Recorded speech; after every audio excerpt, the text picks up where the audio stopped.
What is your idea of perfect happiness? Wow. Perfect happiness would be a blank mind. And not like blank, like empty, but more like a blank canvas. Yes. Yeah. It is something unbothered, and I think true happiness rests inside of that. Oh. What is your greatest fear? Cool. Real cool. Man, that's a really tough question. Because fears all tend to be wrapped up in one another. So trying to select one out of the morass of fear that it just roils in my chest is tough. The one that springs to mind is probably at this point disappointing somebody that I care about. I think that's probably top of list.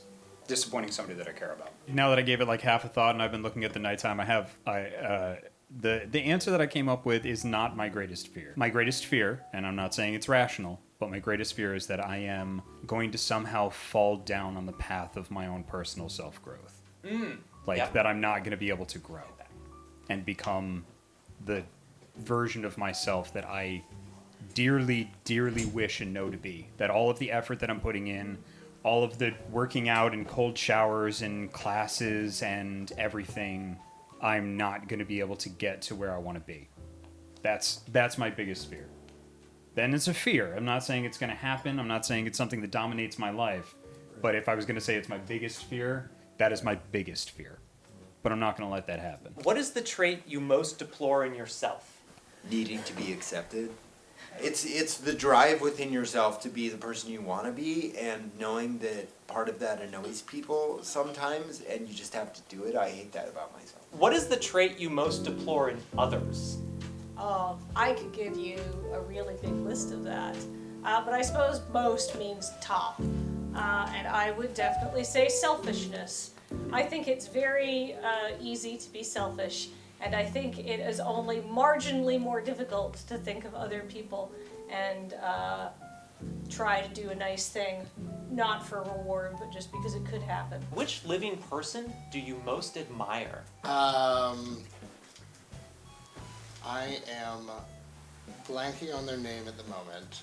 They were a biologist, an inventor that they did work with wheat. It is somebody who was who chose a scientific pursuit. Someone who decided they wanted to solve a specific problem to attempt to help as many people as they possibly could. So I would say they're one of about 3 individuals that nobody knows them, nobody really knows their names, but they have arguably saved the most human lives in human history. So there's that one. There's the one who opted not to trigger a nuclear launch when the computers malfunctioned. Folks like that, where it's they aren't very well known. They're not as well known as presidents and kings and everything. But without people knowing it, they affected the lives of billions. What is your greatest extravagance? Ooh.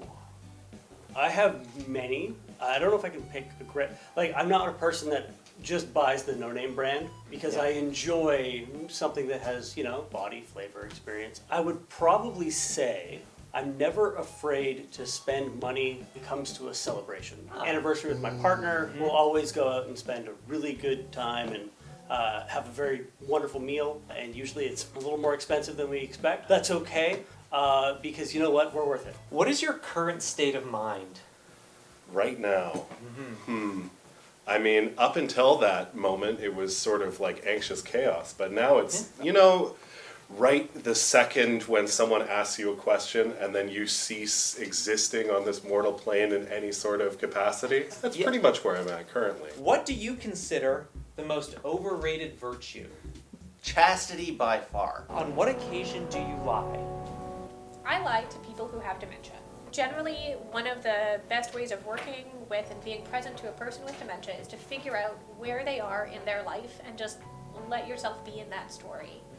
Usually, memories that are more recent fail or fade a lot sooner than earlier memories. So, you can be sitting in a room with somebody who's 80 or 90, thinks that they're 20 and that their wedding is next week, and you just lie and you say, yes, of course I'm going to be there. And all of what is necessary to be present with them in the moment that they're living in, even if that's not the moment that is. What do you most dislike about your appearance? That's a tough one. What do I most dislike about my appearance? I guess I could lose a little bit of weight. It's probably what I would say. But I'm generally pretty happy about myself, so I don't like to think about how to change myself usually. But if I had to do anything, I'd probably maybe eat a few less donuts. What is the quality you most like in a man? Well, if I go with my gut, I'm gonna say long, pretty hair, but I feel like that's not the actual answer. That's just like the first thing to come to my mind. Humility? Like, it's hard to actually hit that in our society that conditions us all to fall into certain roles, and men, even if they don't actually like themselves or don't actually believe themselves to be superior, are often conditioned to speak loudest, speak first, speak longest. And men who are actually able to see everyone in the room and able to really look at other people as their equals instead of being buried behind walls of hurt and privilege and all of the things that get in the way, specifically with how men tend to be conditioned in our society. Like, someone who can really just be open and connect and accept that we are all just humans. What is the quality you most like in a woman? Oh. I think the quality I look most for in a woman or potential partner is the ability to laugh easily. Laughter and sense of humor is super important to me as a person, if you haven't noticed by us doing all of this. And I know if someone laughs easy, it means that they tend to be a more optimistic person in terms of communication. Which words or phrases do you most overuse? So, and like?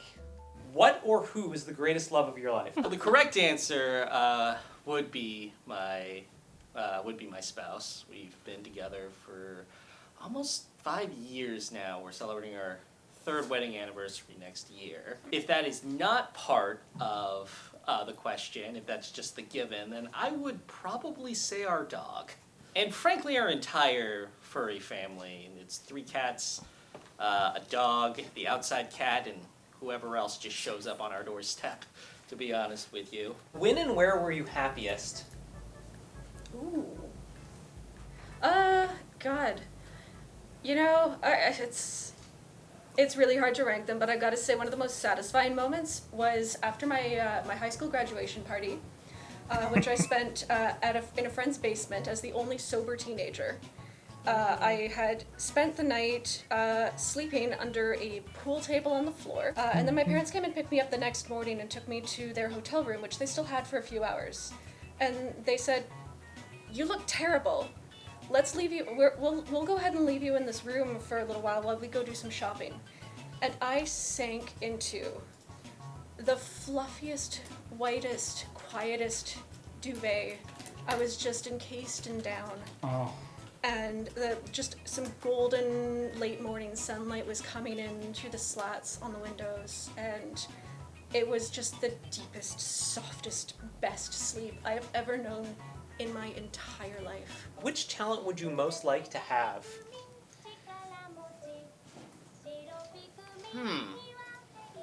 One of the talents I would most love to have is being able to think a little quicker on the fly, especially when it comes to, like, being funny or, like, especially, like, running D&D. I definitely find myself sometimes, it's like some weird scenario comes up that I wasn't planning for, as will happen in a D&D game. And then I'll sit there for a minute and be like,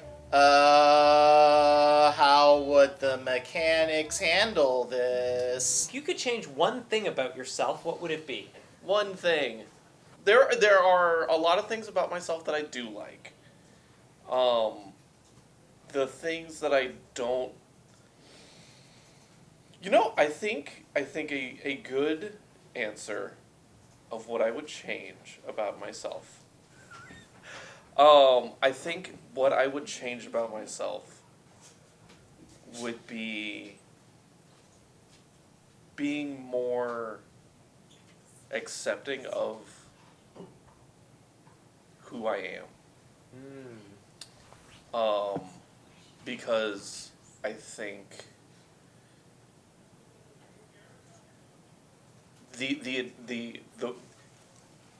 best advice you can give yourself is think of yourself as somebody else, kind of a thing. Yeah. And I think one of the biggest things is that, and this is what I would tell somebody else, is that my intricacies and my quirks are what make me who I am. I'd say I'm fairly happy with where I am in life. I'm happy about who I'm surrounded by, especially for this past week. But I think just accepting me for who I am, being able to accept me for who I am is number one thing that I would like to be able to do. Where would you most like to live? So there is a very specific apartment that I would like to live in. It is far too expensive, but it is this it's less than a block away from where I currently live.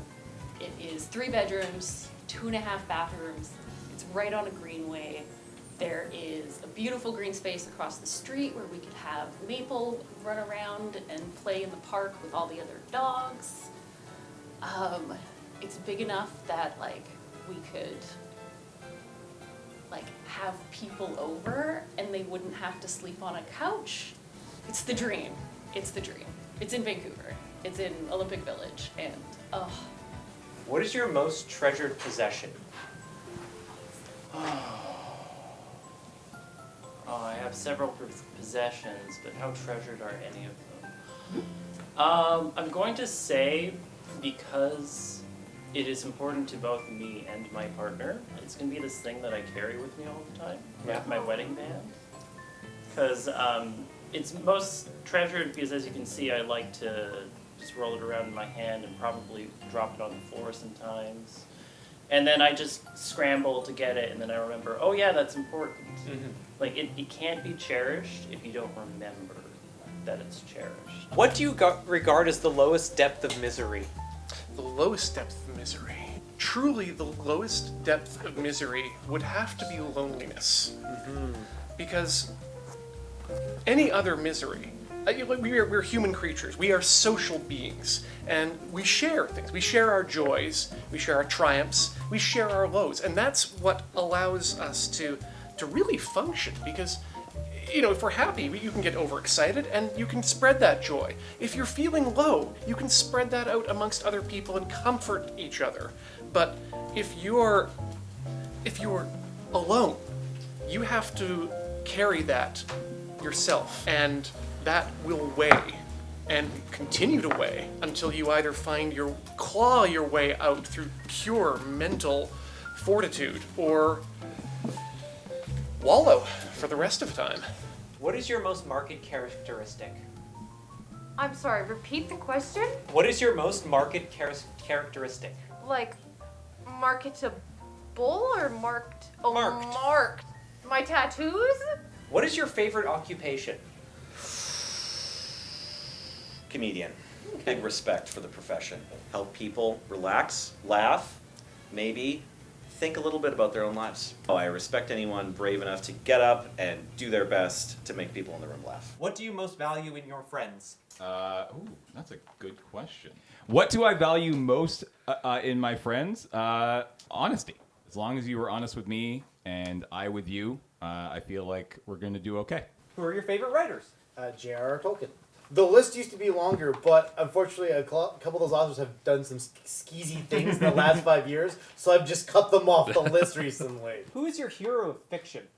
Of fiction? Ooh. Yes. Oh no.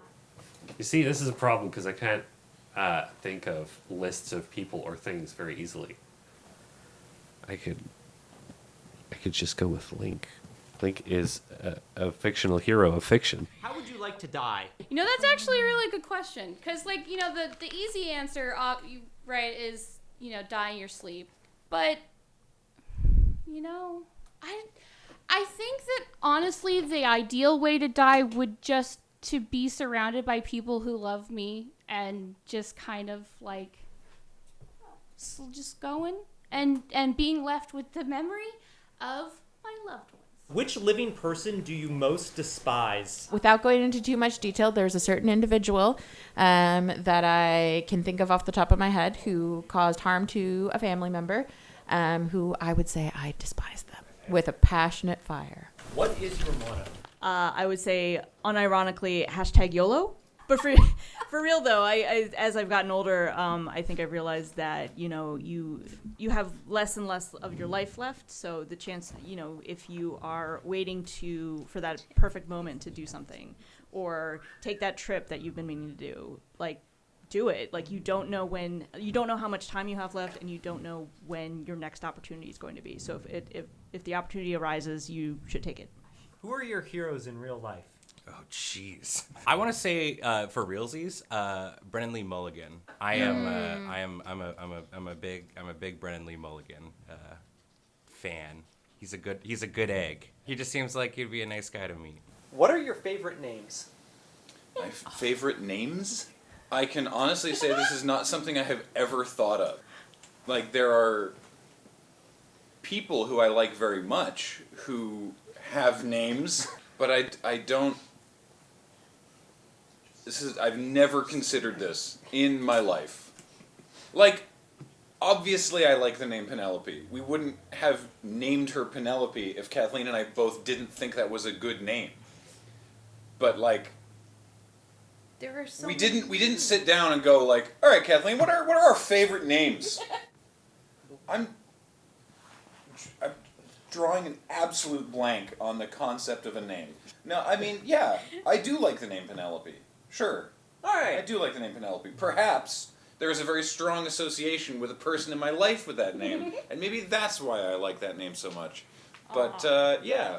What is it that you most dislike? Lack of empathy. What is your greatest regret? I guess my greatest regret is there's a friend that I fell out of contact with, and I didn't do more to stay in contact. If you were to die and to come back as a person or a thing, what would it be? What would I come back as? There's a part of me that wants to say a cisgender woman, but I don't know how accurate that is. Like, that's sort of like the first thing that pops into my head is like, is that really it? Oh, wow.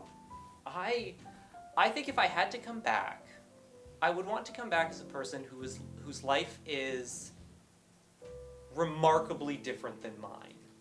Like, I want somebody whose life experience, whether because of where they're born or their family situation or anything like that, would be completely different from how I grew up and what I have lived through. I think that's what I would want.